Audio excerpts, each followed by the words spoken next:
वडापाव तयारच आहे. त्याच्याबरोबर आपल्याला काय मिळते, चटणी आहे. चटणीची क्वालिटी थोडीशी डिफरंट आहे 2 वडापावपेक्षा. पण सगळ्यात मेन यांचं अट्रॅक्शन आहे ते म्हणजे वडापाव.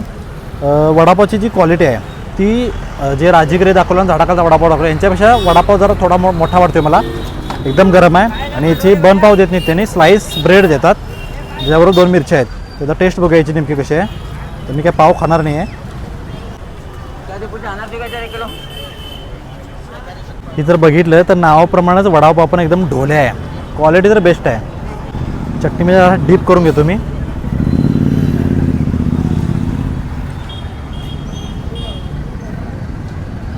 बेस्ट.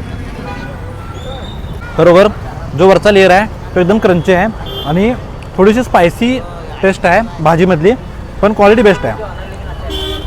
मला 1 नंबर आवडली. कारण जो क्रंची जो फील येतोय तो 1 नंबर आहे. टॉपच.